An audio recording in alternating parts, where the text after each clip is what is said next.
साल से सुन रहा हूँ। आचार्य जी, मैं जिस क्षेत्र से हूँ उस क्षेत्र में दलित निवासी है और मूलतः संताल है। और मैं अक्सर ही पाया हूँ कि जो हम दलित हैं वो अशिक्षित और शोषित हैं।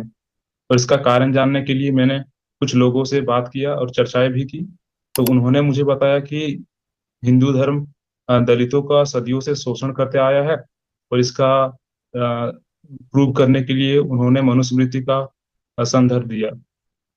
आचार्य जी, आपका मैंने कहीं वीडियो देखा और स्वामी विवेकानंद को भी पढ़ा है, तो मैंने पाया कि आप दोनों ही मनुस्मृति का खंडन करते हैं। लेकिन आचार्य जी, आपका एक वीडियो आया था जिसमें आप मनुस्मृति का एक श्लोक धर्मो रक्षति रक्षति पर चर्चा कर रहे थे। तो इस दोनों का हम लग रहा कि कॉन्ट्रडिक्ट कर रहा है आचार्य जी। इस पे आपका मार्गदर्शन चाहिए।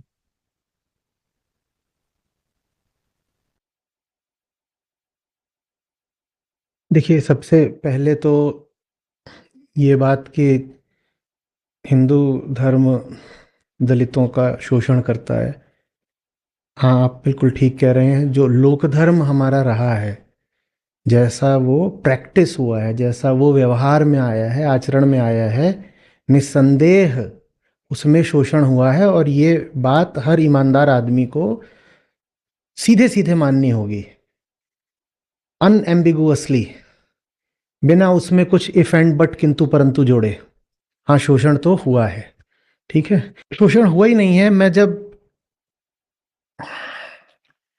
अपने आसपास देखता हूं तो मुझे व्यक्तिगत तौर पर ग्लानि का, अपराध बोध का अनुभव होता है। I feel guilty. अभी हम मुंबई में थे, अभी 15 दिन पहले की बात होगी। तो वहाँ एक सड़क से निकल रहे थे जिसमें एक तरफ सब बड़े बड़े शोरूम्स थे। जो साथ में थे वो बता पाएंगे जिन्होंने मुंबई और ज़्यादा देखी है। बड़े बड़े शोरूम्स थे और उसमें से कुछ ऐसे भी ब्रांड्स थे जो इंटरनेशनल थे, और वो उसको आप देखेंगे तो आपको लगेगा कि ये मुंबई क्या है, लगभग दुबई है।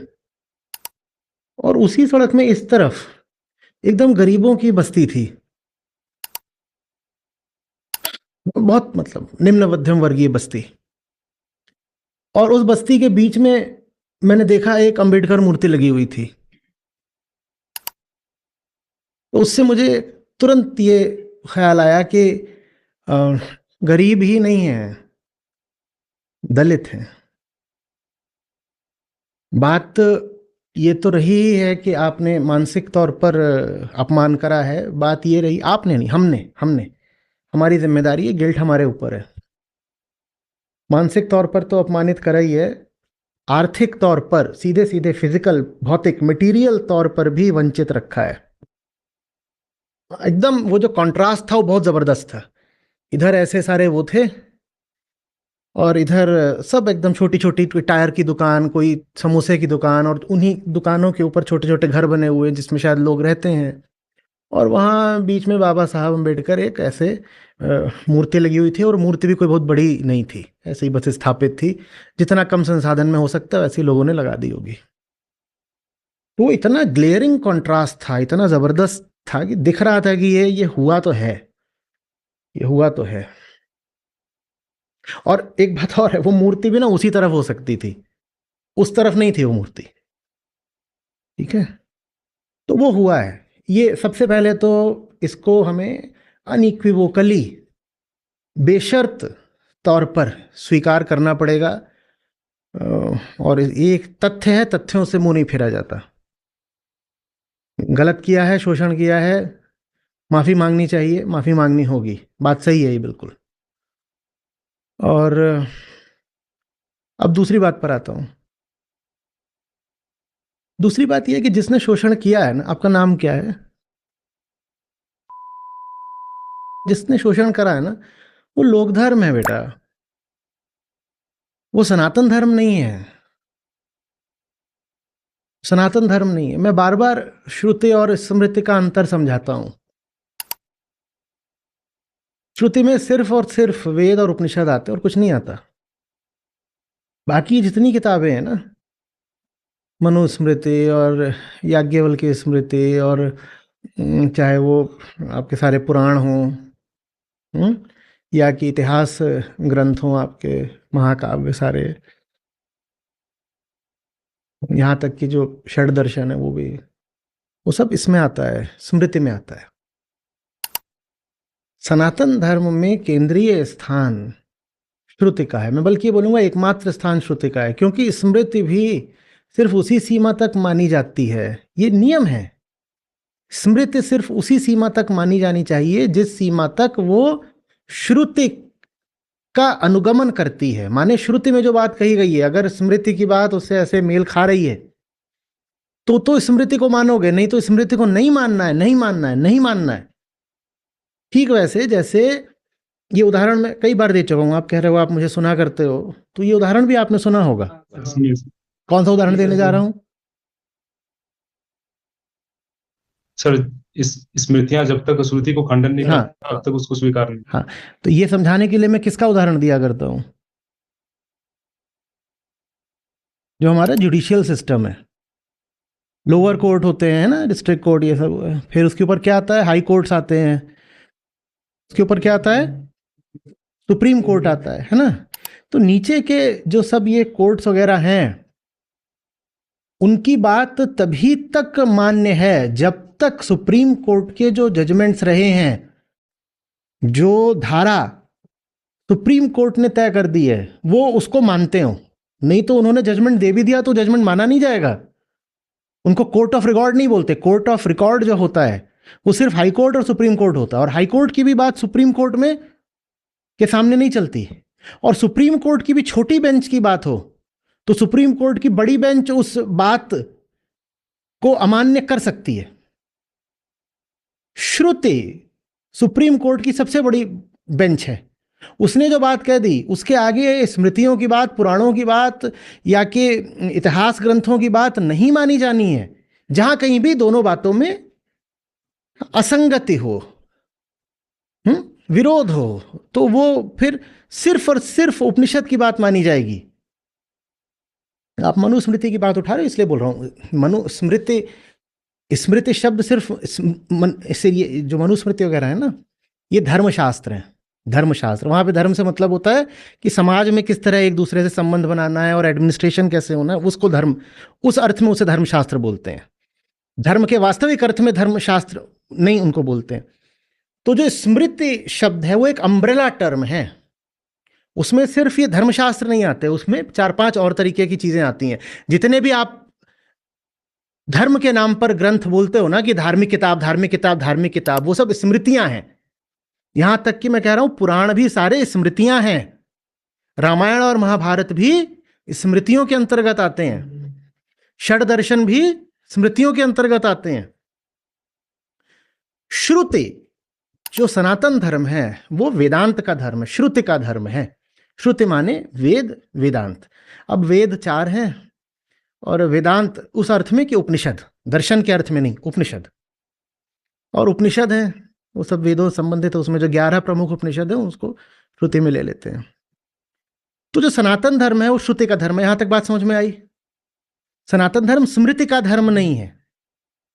और श्रुति क्या है? श्रुति, मैंने सारे उपनिषदों को लेकर के उसमें से करीब 50 या 70 सूत्र हैं जो छान करके हमारी किसी किताब में हमने उसको प्रकाशित करा है। हमने कहा है कि आप अगर समूचा वेदांत नहीं भी पढ़ सकते तो ये जो है, ये 50-70 सूत्र हैं, आप अगर इनको समझ गए हो और इन पे आप लंबे समय तक ईमानदारी से ध्यान करें तो समझिए कि आप वेदांत जान गए।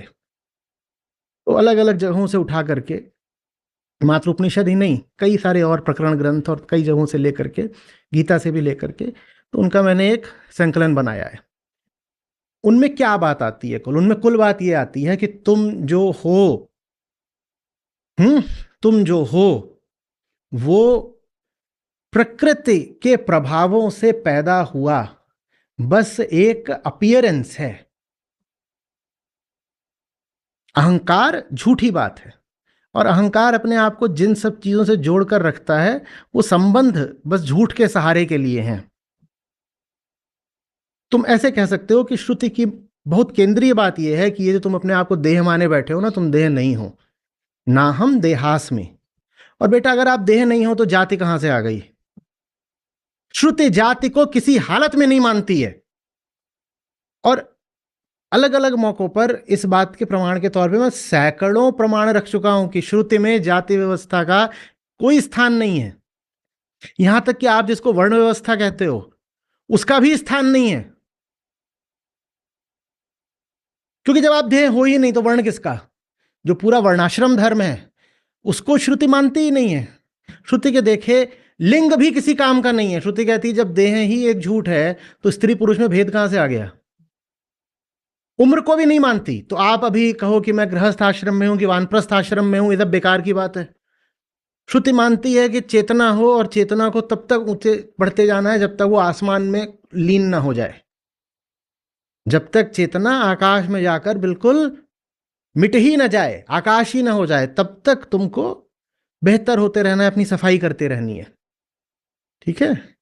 तो ये सब बातें कि जाति है, ये है, वो है, ये सनातन धर्म की नहीं है, ये लोक धर्म की हैं। और ये अंतर करना बहुत जरूरी है, क्योंकि अंतर अगर नहीं करोगे तो एक तो लोक धर्म को बहुत बड़ा वैलिडेशन दे दिया कि लोक धर्म, वाह लोक धर्म ही तो हिंदू धर्म है, बहुत बड़ा वैलिडेशन दे दिया एक बहुत बेकार सी चीज को। और सनातन के साथ बड़ी नाइंसाफी कर दी, क्योंकि ये लोग जो थे ना, जिन्होंने सोचा, बहुत गहरा ध्यान किया और हमको कहा कि तुम देह नहीं हो। आप निर्वाण षटकम पढ़िए जहाँ कह रहे हैं तुम देह नहीं हो, तुम इंद्रियां नहीं हो, तुम चतुर्वर्ण नहीं हो, तुम चार आश्रमों में से कोई नहीं हो, तुम कर्मेंद्रिय नहीं हो, तुम ज्ञानेंद्रिय नहीं हो, तुम बुद्धि नहीं हो, तुम स्मृति नहीं हो, तुम चित्त नहीं हो, तुम अहंकार नहीं हो, तुम कुछ नहीं हो, तुम अपना ज्ञान भी नहीं हो, तुम अमीर नहीं हो, तुम गरीब नहीं हो। इन सबको नकारो। नेति नेति विधि है श्रुति की, नकारो। तुम ये जो कुछ अपने आप को मान के बैठे हो, जिससे भी तुम जुड़ कर बैठे हो अपने आप को पहचान देने के लिए, वस्तु को भोगने के लिए, वो सब तुम नहीं हो। तो जाति कहां से आ गई श्रुति में? वास्तव में दुनिया का कोई भी धर्म हो सकता है किसी तरीके से भेदभाव को स्वीकार करता हो। सनातन धर्म वो है जो भेदभाव को स्वीकार कर ही नहीं सकता, क्योंकि उसके फंडामेंटल प्रिंसिपल में ही उन सब चीजों का नकार निहित है जिनका इस्तेमाल किया जाता है भेद करने के लिए। अरे यार, तुम भेद करोगे किसी बेसिस पे, ये मेरे पास है, ये तुम्हारे पास नहीं है, तो मैं कह सकता हूं देखा मैं महान हूं, मेरे पास है, तुम्हारे पास नहीं है। सनातन कहता है इससे जुड़ना व्यर्थ है, तुम्हारी इससे जो आइडेंटिफिकेशन है वो फॉल्स है। तो बताओ अब भेद कैसे बचेगा? अगर मेरा इससे तादाद में आइडेंटिफिकेशन ही अमान्य है, फॉल्स है, तो हमें तुम में भेद नहीं हो सकता ना। मैं साहब ज्यादा तगड़ा हूं, तुम तगड़े नहीं हो, तो मैं तुमसे श्रेष्ठ हूं। सनातन फिर हंसेगा और इसको ऐसे काट देगा, कहेगा तुम जिससे आइडेंटिफाई कर रहे हो आइडेंटिफिकेशन ही फॉल्स है, तो तुम मुझसे तगड़े कैसे हो गए? बात यहां तक जाती है कि हमारे तुम्हारे बीच में ये जो शरीर की दीवार है ये भी फॉल्स है, तो हम तुमसे श्रेष्ठ क्या होंगे? हम तुमसे भिन्न ही नहीं हैं। हम और तुम दो ही नहीं है, तो अब बताओ जातिगत भेद कैसे कर लें? हम और तुम दो ही नहीं है, अदरनेस खत्म। सनातन माने अद्वैत, तो बताओ हम तुम अलग कैसे हो गए? तो एक और तो मैं कह रहा हूं लोक धर्म ने निश्चित रूप से शोषण किया है, और इसके लिए उन सब लोगों को क्षमा प्रार्थी होना चाहिए जो उस शोषण के लाभार्थी रहे हैं। लेकिन दूसरी ओर मैं ये भी कहूंगा कि कृपा करके ये मत मान लो कि धर्म ही शोषण सिखाता है। धर्म शोषण नहीं सिखाता। जिन्होंने शोषण कराया वो ऐसे थे जो खुद धर्म को नहीं जानते थे। लोक धर्म तो सनातन धर्म का दुश्मन होता है। ये जो जिसको हम आम हिंदू कहते हैं ना, ये जिस धर्म का व्यवहार कर रहा है, जिस धर्म को प्रैक्टिस कर रहा है, वो सनातन धर्म नहीं है। एक बार एक टीवी वाले आए थे, मैंने उनको बोला भारत में 1000 हिंदू भी नहीं है। उससे बहुत लोगों को बड़ी आग लगी, बोले ऐसा कैसे बोल सकते हैं? मैंने कहा मैं जानता हूं, ये सब लोक धर्म का पालन करने वाले लोग हैं, ये सनातनी थोड़ी हैं। आप इनको हिंदू वगैरह बोल लो, पर ये सनातनी नहीं है। जो जो यही सब जो सोचता हो होली दिवाली यही सब है, रंग गुलाल पटाखा यही धर्म है, जिसको ये लगता हो वो ये मानने सनातनी थोड़ी हो गया। सनातनी वो है जो श्रुति को समझता हो। और ये मेरी दी हुई परिभाषा नहीं है। लोग कहते हैं ये मनगढ़ंत परिभाषाएं देते हैं, मेरी दी हुई परिभाषा है। जिन्होंने 4 किताबें ना पढ़ी हो, जिन्होंने एक किताब भी ना पढ़ी हो, वही ये बोल सकते हैं कि ये परिभाषा मेरी दी हुई है, मैंने नहीं दी है, ऋषियों ने दी है। सनातन धर्म माने श्रुति, जो श्रुति पर चल रहा है मात्र वही सनातनी है। जो ये सब तीज त्योहार प्रथा परंपरा कर रहा है ये ठीक है, लोक धर्म का पालन कर रहा है, और इस लोक धर्म में मैं स्वीकार करता हूं कि अन्याय हुआ है, अत्याचार हुआ है, भेदभाव हुआ है, बिल्कुल हुआ है। लेकिन सनातन धर्म भेदभाव का नहीं है, उसमें हो ही नहीं सकता। कोई भेदभाव करे और बोले मैं सनातनी हूं, ये दोनों बातें एक साथ नहीं चलती हैं। समझ में आ रही बात ये? अब आप पूछ रहे हो कि मैं धर्मो रक्षते रक्षिता क्यों उद्धृत कर देता हूं, कुछ तो समझ ही गए होगे उत्तर। थोड़ा और बता देता हूं। पहली बात तो वो सिर्फ मनुस्मृति में आता नहीं है, वो महाभारत में भी 2-3 जगहों पर आता है। वन पर्व में आता है, अनुशासन पर्व में आता है, एक आध जगह कहीं और भी आता होगा। ठीक है, पूरी बात ऐसे है कुछ कि धर्म एव हतो हन्ति धर्मो रक्षते रक्षिता। ठीक है, जो धर्म का नाश कर रहा है वो खुद ही नष्ट हो गया, और जो धर्म की रक्षा कर रहा है उसकी रक्षा हो जाती है। जो धर्म का नाश कर, अब कौन से धर्म की बात हो रही है, लोक धर्म की या सनातन की? सनातन की बात हो रही है, लोक धर्म की नहीं बात हो रही है। और क्यों बात हो रही है? बहुत तार्किक बात है। हम बेचैन होते हैं ना भीतर से, उसी बेचैनी का नाम अहंकार होता है। हम भीतर से बेचैन होते हैं, उस बेचैनी का नाम है अहंकार। अहंकार है ना। धर्म क्या है? अपनी बेचैनी का शमन, भीतर के जो बंधन है तमाम और गड़बड़ भीतर पकड़ के बैठे हैं, मान्यताएं, बिलीफ, सुपरस्टिशन, उनको हटाना ही धर्म है। यही धर्म की परिभाषा है, और नहीं कुछ धर्म है। तुम सही धर्म पे नहीं चलोगे तो तुम बर्बाद हो, क्योंकि बर्बाद तो तुम हो ही। धर्म एव हतो हन्ति। और अगर तुम सही धर्म पे चल लिए तो तुम बच जाओगे, क्योंकि बचने को ही धर्म कहते हैं। ये इतनी सीधी सी बात है। मैं इसको उद्धृत क्या करता हूं? मैं इसको उद्धृत करके जो पूरा स्मृति साहित्य है उसकी वकालत नहीं कर रहा हूं। मैं तो बार बार कहता हूं कि स्मृति से बहुत आगे है श्रुति, और ये बात मेरी दी हुई नहीं है, ये बात सनातन का मूल नियम है, मैंने नहीं आविष्कृत करा है। बस गड़बड़ ये हो गई है कि दुनिया भर में हिंदू धर्म को जाना किससे गया है? स्मृतियों से। तो लोगों को लगता है कि यही सब जो चल रहा है तमाशा, यही हिंदू धर्म है। ये हिंदू धर्म है ही नहीं, तभी तो कि भारत में 1000 हिंदू भी नहीं है, दुनिया में नहीं है। ये सब जो चल रहा है ये तो ऐसे ही तमाशा है, ये तो धर्म थोड़ी है। असली धर्म का पालन तो हम करते नहीं। असली धर्म का पालन करने के लिए हमें श्रुति के पास जाना होगा, पढ़ना होगा। पढ़ने से हमें बड़ी समस्या है। हमें उछल कूद से मतलब है, पढ़ने से थोड़ी मतलब है। आ रही बात समझ में? तो मनुस्मृति से या महाभारत से जो ये मैं वाक्यांश उठाता हूं, ये वास्तव में मैं सनातन धर्म क्या है ये समझाने हेतु तो उठाता हूं। मनुस्मृति की अगुवाई में या पैरवी करने के लिए, एडवोकेसी में, वकालत में नहीं उठाता। और अच्छी चीज कहीं मिले तो ले लेनी चाहिए ना। देखो मैं कितना घटिया आदमी हूं, पर मैं 2-4 अच्छी बातें बोल दूं तो तुम लोगे ना। ऐसे ही। अब कोई ढंग की बात है, वो महाभारत में है, मनुस्मृति में है, तो हम क्यों नहीं लेंगे? क्यों नहीं लेंगे? महाभारत में ही ये उल्लेख भी है कि एकलव्य के साथ भेदभाव हुआ, और महाभारत में ही भगवत गीता भी है। बताओ ले कि न लें? जो लेने लायक है वो लेंगे, जो नहीं लेने लायक है नहीं लेंगे बाबा। एकलव्य का उदाहरण नहीं लेंगे, एकदम नहीं लेंगे। भगवत गीता एकदम लेंगे। मनुस्मृति में भी अगर कोई वाक्यांश है जो बहुत ऊंचे दर्जे का है तो उसे ले लेंगे। ये मन के खुलेपन को, मन की उदारता को दर्शाता है। जहां कहीं जो कुछ अच्छा मिले स्वीकार कर लो, सर झुका दो। और जिस चीज को तुम बहुत ऊंचा भी समझते हो, उसमें अगर कोई खोट मिले तो सिर्फ इसलिए मत स्वीकार कर लेना कि वो खोट ऊंची चीज से आ रही है। अस्वीकार कर दो। पर कितना अस्वीकार करना है? जितना खोट है उतना अस्वीकार कर दो। अस्वीकार कैसे करें, कैसे जाने? क्या अहंकार के द्वारा? खुद ही जान लें। अरे बाबा जानना है तो ये देख लो कि वेदांत के मूल सिद्धांतों के साथ है तो स्वीकार कर लेंगे, वेदांत के मूल सिद्धांतों के विरुद्ध है तो एकलव्य वाली बात क्यों अस्वीकार कर देंगे? क्योंकि वेदांत नहीं मानता। और गीता क्यों स्वीकार कर लेंगे? क्योंकि गीता खुद एक उपनिषद मानी जाती है उपनिषद जैसी, इसलिए गीता स्वीकार करेंगे। गीता को स्वीकार करेंगे, एकलव्य का उदाहरण स्वीकार करेंगे, क्योंकि एकलव्य का उदाहरण वेदांत से नहीं चलता साथ। और गीता तो कहती ही यही है कि जो उपनिषदों की बात है वही हम आपको बता रहे हैं, तो इसलिए गीता स्वीकार है। सनातन धर्म माने तुम्हें नहीं जरूरत है उल्टी पुल्टी प्रथाओं में और जनसामान्य के रूढ़ियों में और अंधविश्वासों में फंसने की, मत, एकदम नहीं, एकदम नहीं, एकदम नहीं। सनातन धर्म के केंद्र में बिल्कुल वही बात है। तुम्हारे सर के ऊपर कितनी शुभ बात है, वहां देखो कौन बैठे हुए हैं, महात्मा बुद्ध बैठे हुए हैं, वो है सनातन। जो उनकी बात है ना, बिल्कुल वही सनातन की बात है।